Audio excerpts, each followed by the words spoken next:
안녕하세요. 한국증권TV 아나운서 고유경입니다. 오늘 고유경의 스페셜리스트에서는 쿼터백 자산운용의 조홍래 대표님과 특별한 얘기 나눠보도록 하겠습니다. 대표님 안녕하세요. 네, 안녕하세요. 네, 먼저 새해 처음 뵀으니까 새해 복 많이 받으시고요. 네, 네, 새해 예상보다 시장이 별로 좋지가 않았어요. 그리고 오늘 또 나오신 날 파월 의장의 청문회가 있었는데 그거 어떻게 보셨는지부터 좀 짧게 들어볼게요. 일단 뭐 시장 연초 이후에 굉장히 급격하게 조정을 받았던 이유 중에 하나가 연준이 긴축을 서두를 거다라는 얘기였는데 결국 그게 이제 의사록 공개 이후에 좀 불거졌거든요. 근데 그런 부분에서 파월이 어제 했던 얘기들은 시장이 걱정하는 것처럼 긴축을 서두르지는 않을 것이다. 긴축의 종류가 뭐 여러 가지가 있겠죠. 이제 첫 번째가 금리 인상이 있었고 그다음에 두 번째가 양적 긴축이다라는 거를 이제 서두르지 않을까 했는데 그것은 이제 생각하는 것처럼 상반기에 서두르 하기보단 하반기 쪽에 가깝다라고 얘기를 하면서 약간 어떻게 보면 시장을 진정시키는 차원에서 얘기가 된 것 같아요. 그래서 어제는 반등이 나왔죠. 네. 이렇게 해서 뭐 이번에는 약간 비둘기스럽다. 아니, 여전히 매다 이런 의견도 있는데 비둘기스럽게 보시는 거고요. 네, 어느 정도 조절을 하면서 가지 않을까 생각을 합니다. 그리고 맞아. 나오셨으니까 저희 방송 연말에 나오셔서 산타랠리 없을 거라고 하셨잖아요. 네. 없었던 걸로 보세요? 그 산타랠리가 어렵다고 봤던 것들이 지금 나오고 있는 것 같아요. 그러니까 FOMC 직후에 좀 불거지지 않을까 했었는데 생각보다 괜찮네 했던 게 막상 의사록을 공개하니까 의사록 내용을 보니까 연준 위원들이 생각보다 긴축적이었네라고 하면서 그때 나올 수 있었던 부정적인 효과가 지금 나오고 있는 것 같습니다. 그렇군요. 네, 이렇게 해서 좀 분석도 해봤고요. 요즘에 개인 투자자분들이 ETF에 진짜 관심이 많아요. 방송에서도 그래서 ETF 얘기들을 좀 많이 다루고 있는데 어렵습니다. 아시겠지만. 그래서 저희는 개인 투자자니까 저희 눈높이에 맞춰서 최대한 좀 쉽게 설명을 오늘 해주시면 좋을 것 같아요. 관심은 많으니까요. 네, 알고 싶은데 어려우니까 최대한 쉽게 알려주실 거고요. 자, 그러면 이제 중기적 지표와 이제 메인 신호 그리고 단기 변동성 지표인 위험 신호를 알려주셨는데 작년 연말에 이제 19개월 만에 위험 신호가 나왔다고 말씀을 주셨었잖아요. 올해 시장 상황은 어떤가요? 뭐 지난달에 나와서 말씀드린 것처럼 저희는 데이터를 모아서 분석을 해서 이제 신호를 전달을 드리는데 뭐 말씀드렸던 것처럼 굉장히 위험하다라는 신호가 나왔었어요. 다행히 이제 12월 중에 연말에 랠리가 나오면서 그 신호는 꺼져서 현재는 정상 구간에 위치를 하고 있습니다. 그렇지만 매일매일 일간으로 좀 등락이 굉장히 좀 심하게 나타나고 있고 아직까지 시장이 완전히 안전하게 좀 조절됐다라고 보기는 좀 어려운 것 같습니다. 근데 이제 기본적으로 시장이 불안해하고 있는 그런 위험 요인, 아까 처음에 말씀드렸던 건 그게 결국은 의사록이 공개된 직후에 연준 의원들이 긴축을 서두르지 않을까라는 경계심인 것 같아요.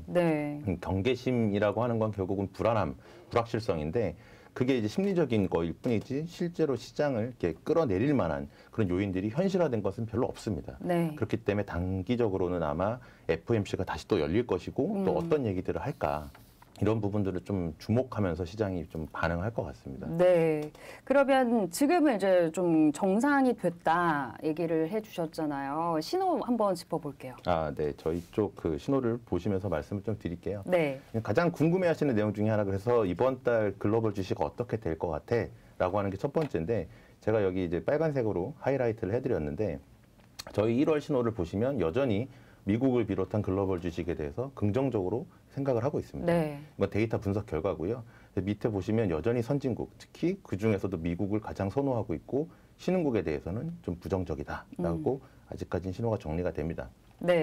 그 기본적인 이유가 이제 오른쪽에 나와 있는데 이 테이블을 어렵게 생각하실 수 있기 때문에 간단히 말씀드리면 글로벌 주식을 좀 견인하고 있는 대표적인 요인들을 봤을 때 그러니까 경제가 과연 둔화되고 망가질 것이냐 했을 때 아니다. 여전히 경기는 상승 중이다라는 얘기를 드리는 거고 두 번째로 기업 이익들이 훼손되고 있느냐 봤을 때 아니다. 기업의 이익의 추정치, 그러니까 얼마나 돈을 잘 벌 거야 라는 부분들이 여전히 잘 벌고 있다라고 해석을 할 수 있습니다. 마지막 세 번째가 기술 심리 지표인데요.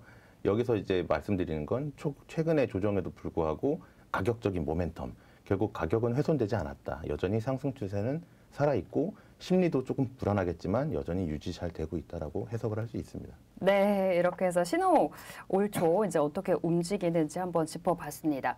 그러면 이제 시장 얘기 본격적으로 나눠보자면 12월 달에 연말에 FOMC 의사록 공개 후에 시장이 굉장히 많이 좀 흔들렸잖아요. 이제 1월도 FOMC 회의가 진행이 될 텐데 그 전에 지난번 한번 놀랬기 때문에 이번에 우리가 좀 미리 짚어봐야 될 부분들 어떤 게 있을지 좀 궁금하고요. 그리고 FOMC 대차 대조표 축소에 개인 투자자들이 진짜 많이 놀랬잖아요. 이 부분 이게 정확히 어떤 의미가 있는 건지 뭔지 좀 먼저 짚어주세요. 일단 FOMC 1월 달에 예정돼 있는 거 앞두고서 고용 지표가 발표가 됐고요.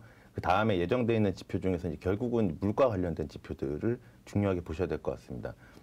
그리고 이제 어제 파월의 청문회에서도 그렇지만 연준 의원들이 과연 어떤 생각들을 가지고 있는지 이제 뭐 여러 가지 연설이나 구두 발언들이 있을 거예요. 그래서 그런 부분들을 보면서 아, 연준이 서두르고 있구나, 아니면 조금 조절하고 있구나, 이런 부분들을 좀 엿볼 수 있을 거라 생각을 하고요. 네.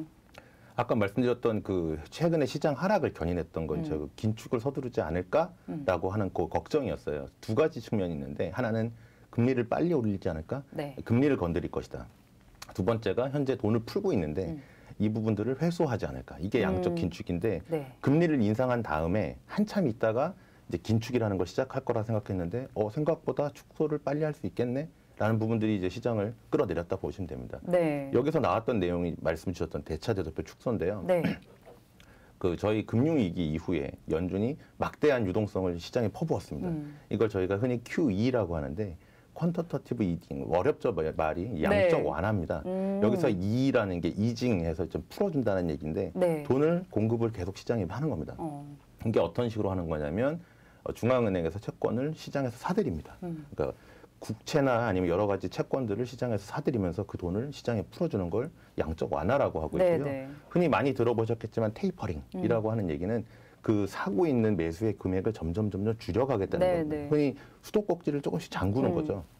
잠근다고 해도 돈은 시장에서 풀리는 건데 양적 긴축, 대차 대조표 축소라는 게 뭐냐면 반대로 이제 타이트닝, T는 타이트닝을 의미하는데 이제 채권을 오히려 사서 그러니까 시장에서 돈을 흡수하겠다는 얘기입니다. 그러니까 오히려 공급이 아니라 오히려 축소를 해나가겠다라는 얘기가 되겠는데요. 이거는 이제 실제 그 금융위기 이후에 시장이 급격히 조정을 받을 거라 우려했는데 엄청나게 많은 유동성이 공급되면서 현재까지 눈부신 강세장을 만들어 왔습니다. 네. 근데 반대급부로 이 유동성을 이제 흡수하기 시작한다라는 얘기는 시장에서 굉장히 큰 악재로 받아들일 수 있는 거죠. 네. 그래서 만약에 연준이 서두른다라고 하면 이거는 본격적인 하락의 신호가 아니겠느냐라고 걱정하시는 것 같아요. 네. 그 QE가 채권을 사는 거고 QT는 채권을 파는 거죠. 그러니까 연준에서 채권을 이제 파는 거죠. 그렇죠. 예. 네. 예. 매도하는 거. 네네. 네. 그렇게 해서 이제 시중의 유동성을 거둬들이는 정책, 이제 그래서 긴축을 좀 많은 분들이 두려워하시는 건데 시장에 얼마나 그럼 영향을 주게 되는 건가요? 아직까지는 뭐 그 규모를 알 수 없기 때문에 이제 어떤 채권을 먼저 팔지 이런 거에 따라서도 효과는 전부 다를 거예요. 그래서 왜 갑자기 긴 양적 긴축을 서두르지, 뭐 어떤 채권을 팔 것인지에 따라서 뭐 어려운 얘기가 되겠지만 그 채권의 만기별로 영향을 주는 것도 굉장히 다를 거고요. 그 규모에 따라서 얼마만큼 빠르게 흡수하냐에 따라 시장은 충격을 다르게 받을 것 같습니다. 네. 이렇게 해서 좀 어려운 얘기 나눠봤습니다. 최대한 쉽게 그래도 설명을 해주시려고 하셔서 이렇게 다시 좀 들어보시면 이 얘기구나 좀 느낌은 오실 것 같은데 개인 투자자들은 뭐 저거 뭐가 중요해, 그냥 내 종목 수익률이 중요하지, 이런 생각도 많이 하시거든요. 하지만 알아야 되는 이유 어떤 게 있을까요? 일단 뭐 주가를 설명하는 여러 요인들이 있죠. 흔히 저희는 어려운 용어로 펀더멘털이라는 얘기들을 쓰는데 네. 이 주가를 분석하니까 너무 좋은 기업이야, 뭐 돈을 잘 벌어, 이런 것도 중요하겠지만 결국은 시중에 돈이 있어야 돈이 들어가야 주가가 움직입니다. 그래서 시중에 일단 유동성이 많이 풍부해졌다, 아니면 돈을 빌리기가 굉장히 쉬운 환경이다 라고 하면 많은 사람들이 낮은 금리에 돈 빌려서 투자해야지 하는데 말 그대로 시장의 유동성이 줄어드는 겁니다. 돈이 없어지면 결국은 굉장히 선별적으로 투자를 하게 되고요. 좋은 것만 투자하게 된다, 이런 얘기가 될 수 있습니다. 그러면 어쨌든 이렇게 해서 시장이 좀 안 좋아져도 종목 선택, 뭐 ETF 선택만 잘 하면은 우리는 수익을 내는 데는 문제가 없는 그런 시장인 거잖아요. 그렇죠. 근데 이제 하나 문제점은 아까 말씀 주신 거랑 연관이 되는데, 당시에는 어떤 것을 투자하더라도 돈을 벌기가 그렇게 어렵지 않은 환경이었다라고 한다면 이제는 정말 신중하게 정말 올라가야 되는 종목들을 골라야 되는 그런 부담감이 있는 거죠. 그래서 오늘 이제 여러분들이 관심 가져보시고 한번 매수를 해보셔도 좋을 만한 ETF도 진짜 많이 소개를 해주신다고 하니까 끝까지 좀 함께 해주시면 좋겠습니다. 시장 얘기 좀 더 나눠보자면 이제 작년 봄에 10년물 국채금리 상승이 이제 성장주 좀 불리하게 작용을 했다가 하반기에 좀 크게 치고 올라갔습니다. 올해 비슷한 흐름이 지금 나오고 있는데 국내외 성장주 흐름 어떨까요? 이게 또 금리랑도 연관이 많잖아요.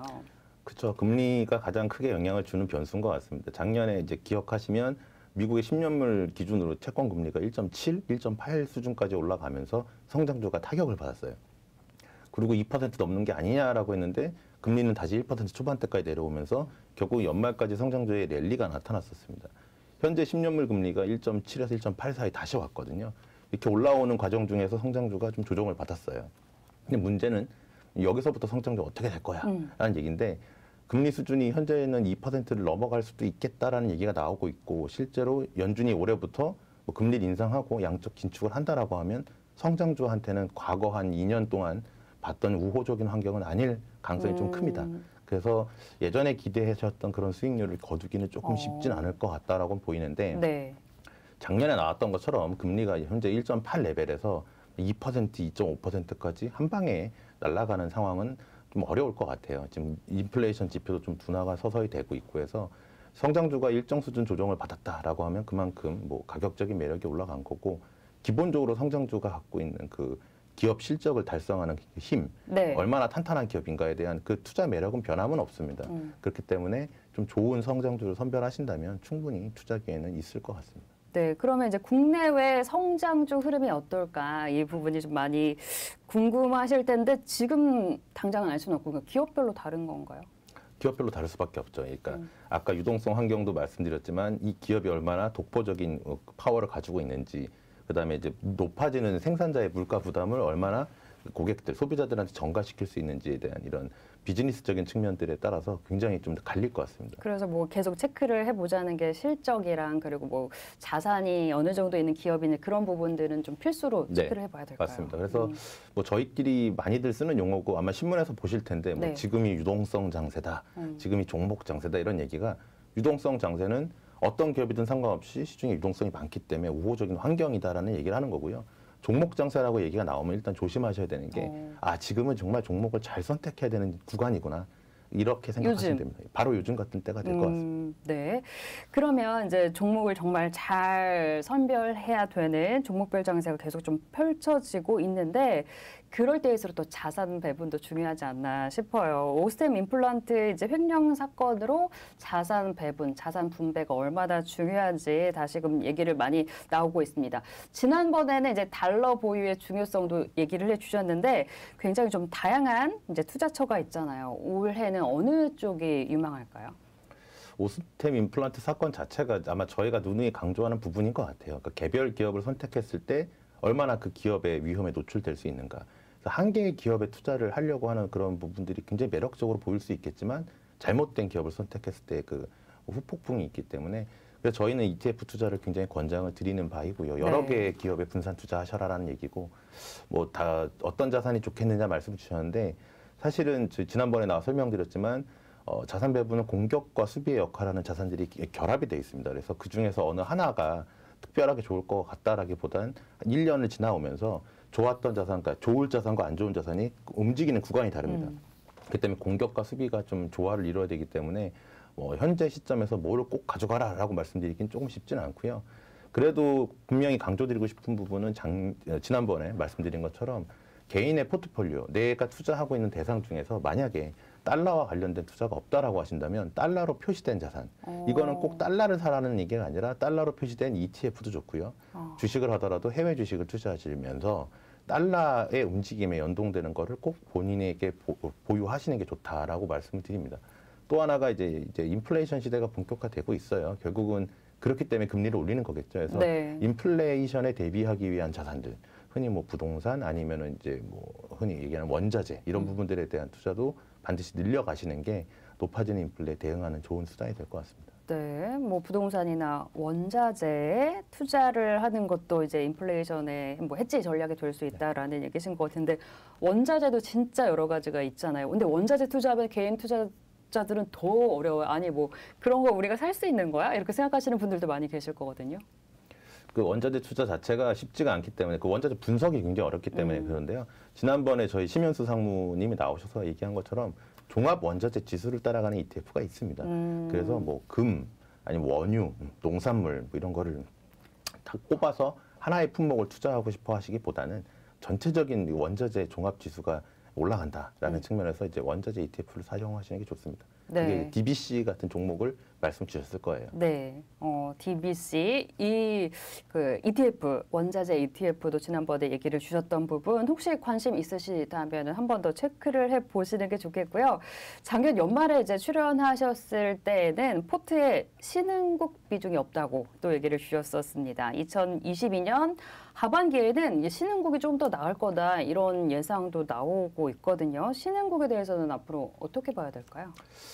저희 아까 보셨던 그 저희 월간 테이블에 보시면 저희는 1월 달에도 신흥국 신호가 꺼져 있습니다. 그 얘기는 아직까지 신흥국을 매력적으로 보지 않고 있다는 얘기인데 뭐 이게 연중에 언젠간 켜질 수도 있겠죠. 그렇지만 말씀 주셨던 것처럼 2022년에 신흥국이 굉장히 유망한 투자처가 될 수 있다라고 하는 생각에는 좀 반대 의견입니다.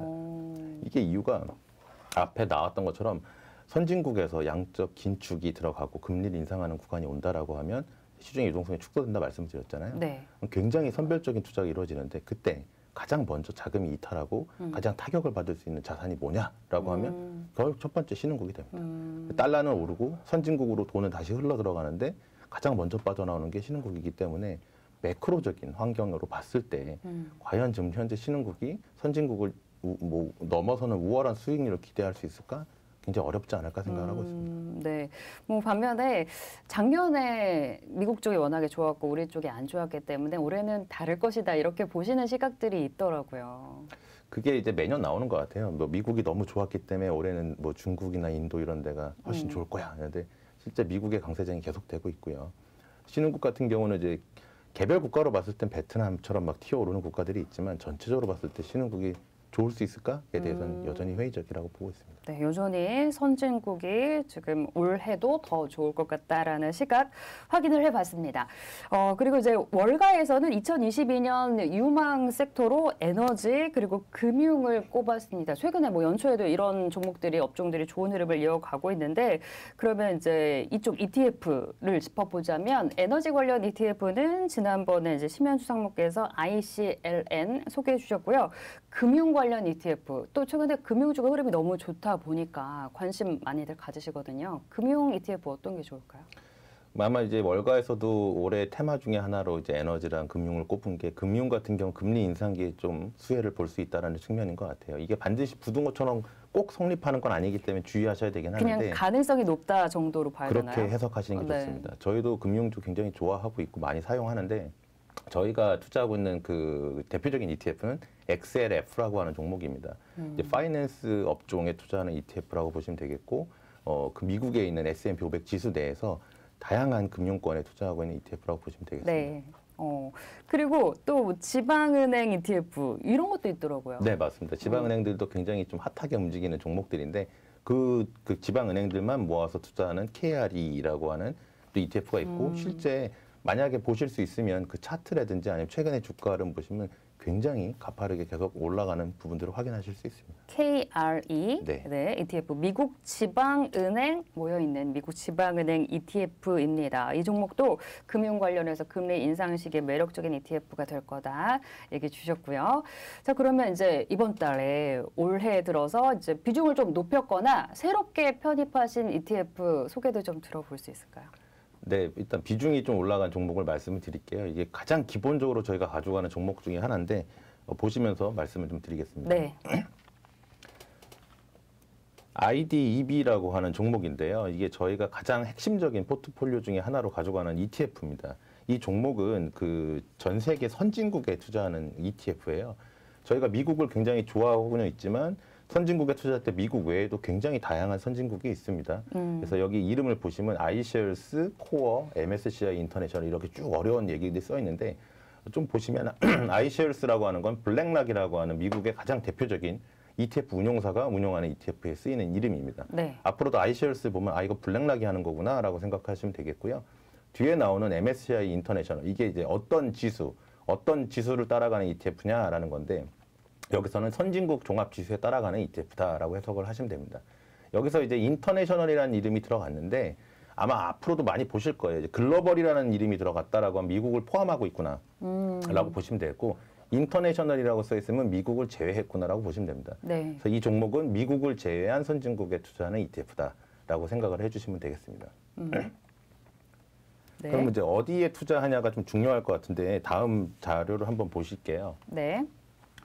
IDB ETF가 투자하고 있는 상위 국가 보시면 일본, 영국, 캐나다, 프랑스 순으로 되어 있는데 다양한 선진국에 분산해서 투자를 하고 있죠. 네. 이제 어떤 종목에 투자하냐가 굉장히 궁금하실 수 있는데 옆에 오른쪽을 보시면 탑 10 종목이 나와 있습니다. 보면 스위스의 네슬레라고 하는 많이들 아실 거예요. 그다음에 이제 네덜란드 반도체 기업인 ASML, 그다음에 이제 여기 LVMH가 여러분들이 많이 좋아하시는 이제 루이비통을 말씀을 드릴 수 있겠고요. 일본의 도요타나 소니 아니면 영국의 뭐 아스트라제네카 같이 굉장히 뭐 이름 들어보셨을 만한 좋은 기업들에 분산해서 투자하고 있는 ETF입니다.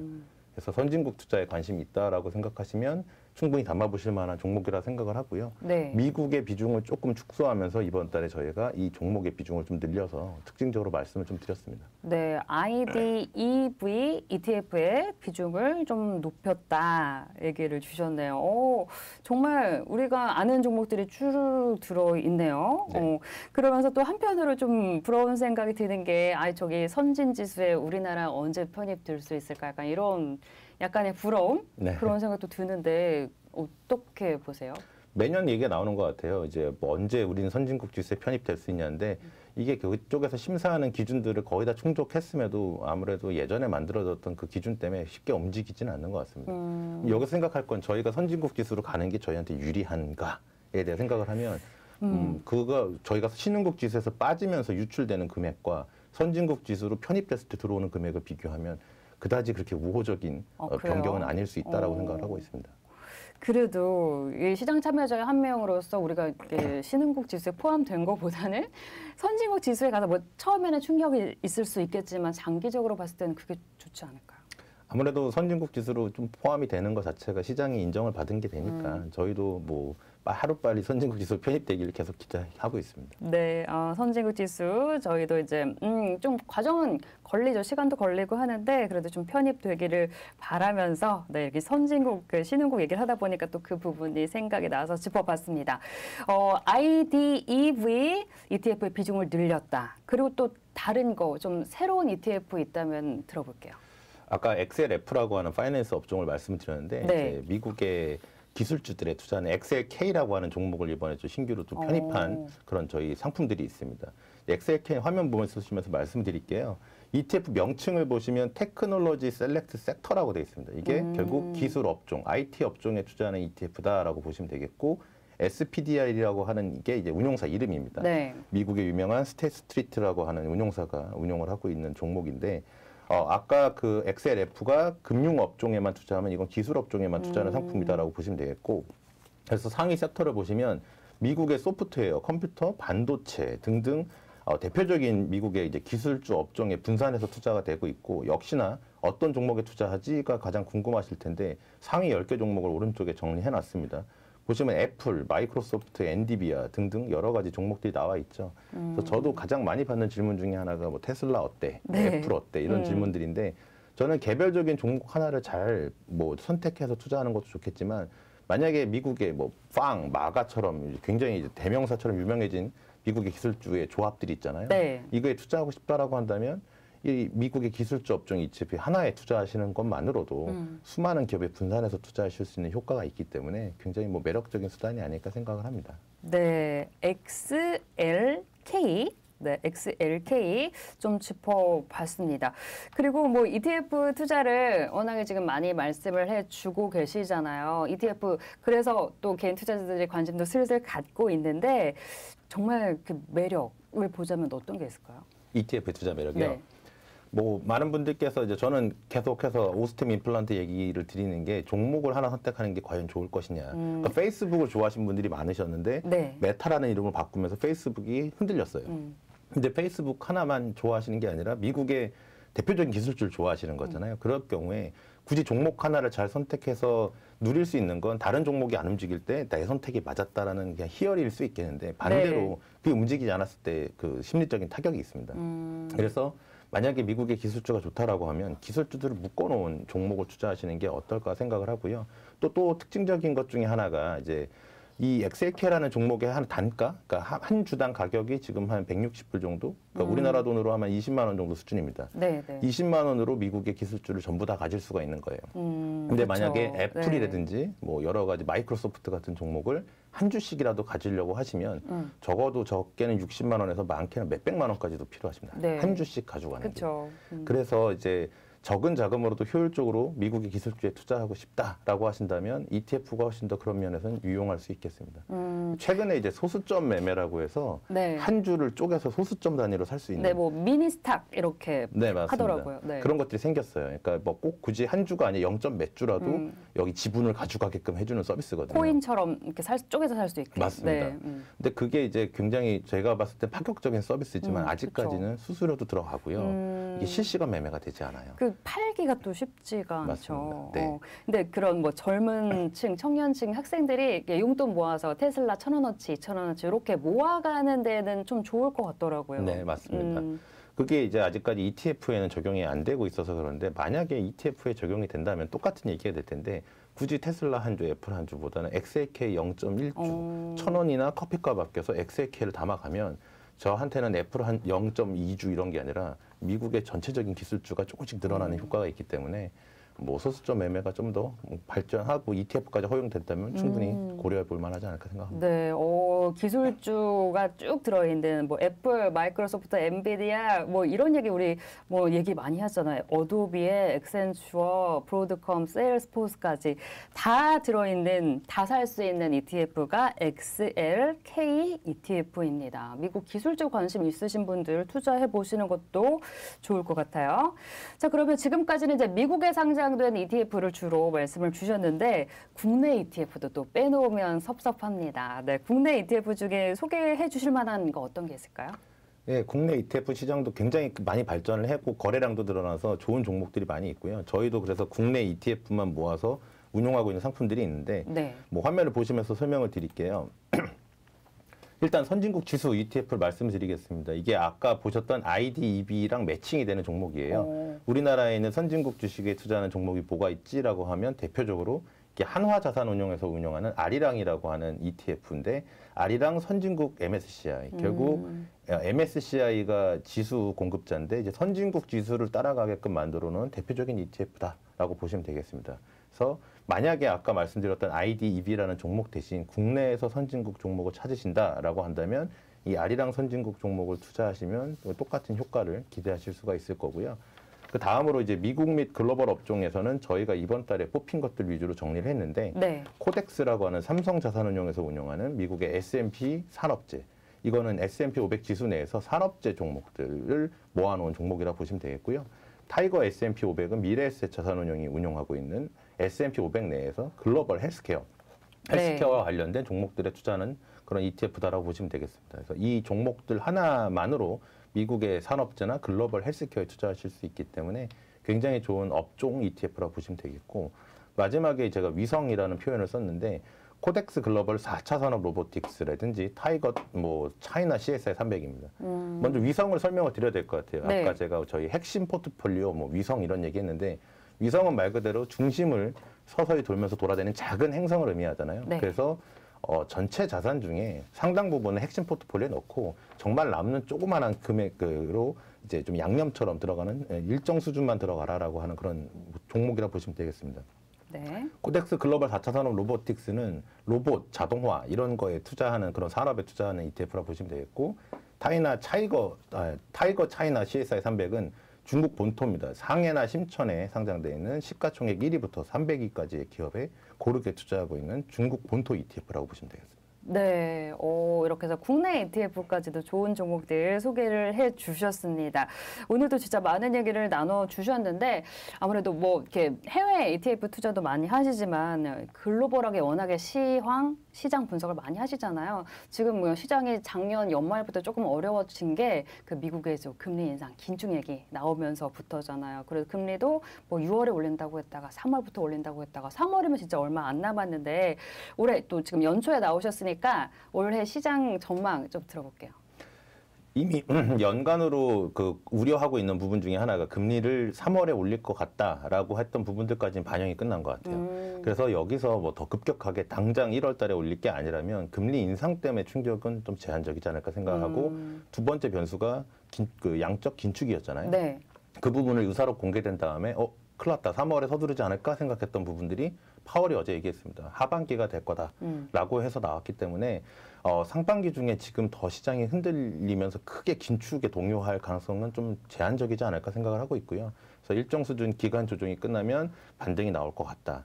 본격적인 그 흐름의 변곡점이 될 수 있는 부분들은 과연 양적 긴축을 언제 시작하느냐에 대한 얘기가 될 것 같습니다. 그래서 연중에 내내 전반적인 펀더멘트는 여전히 좋아요. 그러니까 강세장이 이어질 수 있는 환경은 여전한데 네. 이거를 끌어내릴 수 있는 가장 주된 변수가 연준이 언제 이 긴축을 하면서 유동성을 흡수해 나갈까.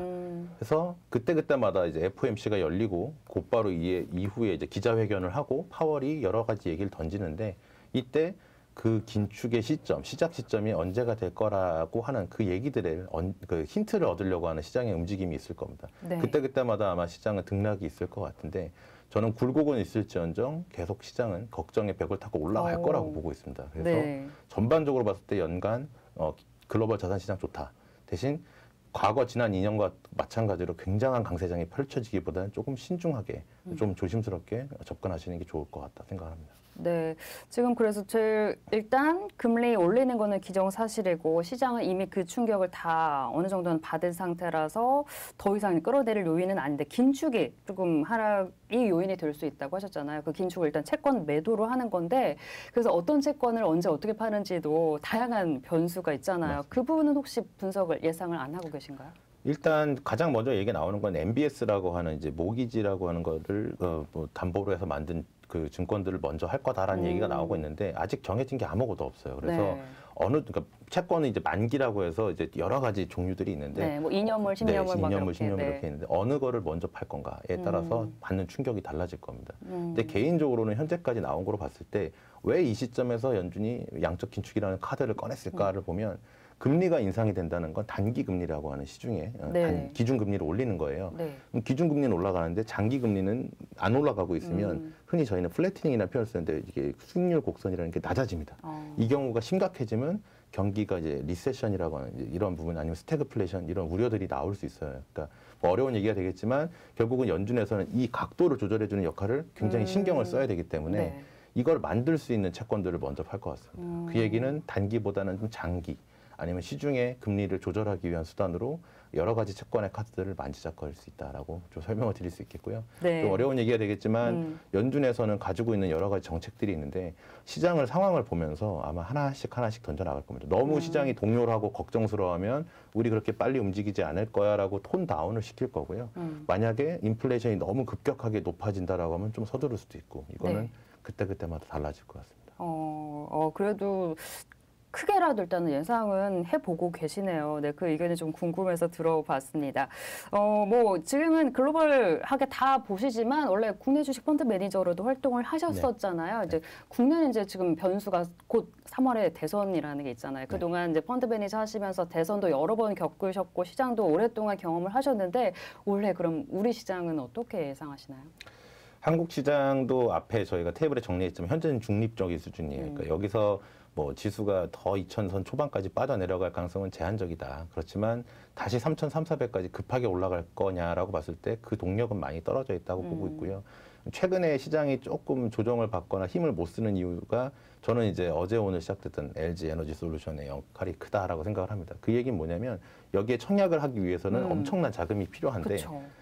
반대로 얘기하면 청약이 끝나고 배정이 끝나고 나면 그 유동성은 다시 시장으로 들어올 가능성이 크지 않을까 생각을 하고 있어요. 그래서 그 반대로 보시는 의견도 많더라고요. 뭐 그럴 수도 있겠지만 저는 아직 시장을 투자자들은 떠나지 않았다라고 생각을 하고 있습니다. 왜냐하면 주식이나 아니면 저희가 공모주라고 하는 그 여러 가지 투자 수단들 외에 저희가 재테크를 할 수 있는 매력적인 수단이 굉장히 제한적이에요. 그렇기 때문에 여전히 시장에 남아 계실 투자자들이 계시기 때문에 그 자금은 다시 들어온다. 그럼 그 돈이 들어왔을 땐 어디로 들어가느냐가 이제 관건이 되겠죠. 이제. 예상하시는 부분이 업종이나 테마가 있으실까요? 저희도 국내 쪽을 전문으로 하고 있지는 않아서 말씀드리기 조심스럽지만 아까 말씀드린 것처럼 대표적인 기업들, 그러니까 하이닉스라든지 삼성전자 아니면 요전에 조정을 받았던 뭐 네이버라든지 앞으로도 결국은 아까 종목 장세 말씀드렸는데 어떤 종목이 가장 탄탄해라고 했을 때 이 종목들은 앞으로도 뭐 이게 코로나가 덮치든 아니면 코로나 이후에 포스트 코로나 시대가 오든 이 기업들은 아마 우리나라를 끌고 갈 수 있는 핵심 기업이 될 거야라고 하는 종목들에 선별해 투자하시는 게 좋을 것 같습니다. 대장주가 되겠죠. 네. 그런데 지금 뭐 삼성전자, SK하이닉스야 워낙에 이제 많이들 얘기를 하시니까 좋을 거라고. 근데 네이버는 지금 사실 안 좋은 상황인데 그 종목을 얘기를 하셔서 살짝 좀 놀랬거든요. 네. 결국은 뭐 여러 가지 이슈랑도 연관이 되겠지만 메타버스라든지 지금 현재 좀 테마로 거론되고 있는 여러 가지 그런 키워드들을 가장 좀 폭넓게 할 수 있는 기업이 아닐까 생각을 하고 있어요. 뭐 카카오도 그렇고 네이버도 그렇고 굉장히 좋았다가 조정을 크게 그쵸. 받은 상황인데 과연 돌이켜봤을 때 이 기업들이 이 정도 조정을 받을 만한 기업이냐라고 다 뜯어서 보면 또 앞으로 이만한 기업들이 또 없다라고 생각을 하고 있습니다. 물론 네. 정치적인 그런 것들을 떠나서 그냥 기업만 놓고 봤을 때 그렇게 생각이 됩니다. 그래도 일단 또 아까도 제가 말씀드렸지만 일단 3월에 곧 대선이 있는데 대선이 있을 때마다 뭐 국내 증시의 흐름이라던가 뭐 이런 건 없을까요? 대선 테마주들이 움직이는 것 같아요. 근데 저는 뭐 개인적으로 펀드 매니저를 했었기 때문에 안 그렇지만 좋아하시죠? 대선 그런 테마주. 테마주는 네. 뭐 이거는 뭐 운에 기대는 복권 같은 개념으로 보신 것 같은데 뭐 어느 후보가 더 유력하냐에 따라서 거기에 따라 막 등락이 있는데 그런 대선 테마주에 휘둘리기보다는 말씀 주셨던 한국이 좋고 코스피가 여전히 더 간다라고 하면 코스피 ETF라든지 아니면 상위 시가총액 상위 종목들을 가져가시는 게 좀 좋을 거라 생각을 하고요. 미국 같은 경우는 대선에 나왔을 때 얼마 전에 트럼프가 나오기도 하고 했었지만 바이든이 있었지만 공약이 명확합니다. 그래서 어느 대선 후보가 되냐에 따라서 앞으로 한 4년간 5년간 어떤 업종, 어떤 테마가 움직일 거라는 게 명확히 그려지는데 국내는 아직 그런 부분이 제한적이에요. 그래서 네. 대선에 따라서 뭐 유망한 업종을 고르거나 기업을 고르는 게 사실은 굉장히 조심스럽습니다. 코스피 ETF나 차라리 시총상위주에 관심 갖는 그리고 국내 대표 종목인 삼성전자, SK하이닉스 그리고 네이버까지도 좀 좋게 보신다 이런 얘기를 좀 드리도록 하겠습니다. 지금 뭐 공약이 확실하지 않다 이런 얘기를 해주셔서 또 생각이 나는 거고 그리고 남자분들 너무 관심 많으신 또 펀드 매니저 하시는 금융권 벌써 눈치채셨나요? 그 한 후보가 네. 탈모 공약을 네. 했잖아요. 네, 그런 건 어떻게 보세요? 말씀드리기가 조심스러운데, 뭐 관련해서 이제 우리 유튜브니까. 뭐, 네. 관련된 기업들이 움직이기도 하고 네. 뭐 이렇게 뭐 호불호가 있는 것 그 같습니다. 업계에서는 뭐라고 얘기를 하나요? 그런 거에 대해서. 그냥 지나가는 유행이 아닐까 생각을 하고 있습니다. 이게 뭐 현실화가 된다고 했을 때 뭐 아마 정책적으로 뭐 여러 가지 뭐 의료보험이라든지 많은 것들이 제도가 달라진다면 네. 이게 효과가 있겠지만 그게 반영이 돼서 실제 정책이 변경되고 그걸 기업이 수혜를 얻을 수 있을 때까지는 굉장한 시간이 걸립니다. 그래서 뭐 그 얘기 하나로 그 종목을 선제적으로 투자한다 이런 것들이 효과가 있겠냐 봤을 땐 잘 모르겠다. 네, 그건 담보되지 않았다고 말씀드릴 수 있겠습니다. 네, 또 워낙에 남자분들이 환호하셔가지고 나오셨으니까 또 여쭤봤고요. 그럼 저 거기까지만 좀 여쭤볼게요. 네. 그리고 한 가지만 더 여쭤보고 이제 좀 마무리를 해보고 싶은데 작년 연말부터 이제 로봇 관련주가 굉장히 좀 뜨거웠습니다. 지금 연초에도 관심을 많이 가지고 있고 세계적으로도 이제 로봇 관련주 이런 움직임이 좀 있잖아요. 어떻게 보세요? 결국에는 2022년을 비롯해서 앞으로 미래를 뭐 선도해 나갈 업종이 아닌가 생각을 하고 있어요. 그것도 여러 가지 종류들이 다양한데 저희도 이제 AI를 활용하는 로봇 어드바이저, 그쵸. 금융화에서의 운용이면 뭐 챗봇도 있을 거고 그다음에 공장 같은 경우에 자동화 여러 가지 산업에서 뭐 여러분들이 이제 뭐 무인 로봇부터 시작해서 서빙하는 로봇까지 다양하게 있으시잖아요. 그래서 우리가 현재 생각하는 것보다도 자동화 로봇 관련된 산업들은 굉장히 폭넓게 퍼져나가고 있습니다. 이게 아까 방금 말씀드린 거랑 연관이 되는데 그래서 이 로봇 자동화가 들어갔을 때 이 산업, 아니 이 기업이 얼마나 크게 수혜를 받을 수 있을까는 시간이 걸리는 문제겠지만 이게 대세가 될 거라고 생각을 하고 있고요. 그래서 로봇 관련된 시스템을 제공하거나 아니면 소프트웨어, 아니면 뭐 하드웨어 이런 부분들에 연관된 전방이 뭐 산업이 될 텐데 전후방 관련돼서 로봇과 관련된 산업은 당장 지금보다는 앞으로 계속 미래 먹거리가 되지 않을까 생각을 하고 있습니다. 네, 로봇 관련주 여기까지 들어봤습니다. 네, 오늘도 쿼터백 자산운용의 조홍래 대표님과 많은 시장 얘기 나눠봤습니다. 네, 함께 인사드리고 네, 마무리하도록 하겠습니다. 네, 함께해 주신 여러분 감사합니다.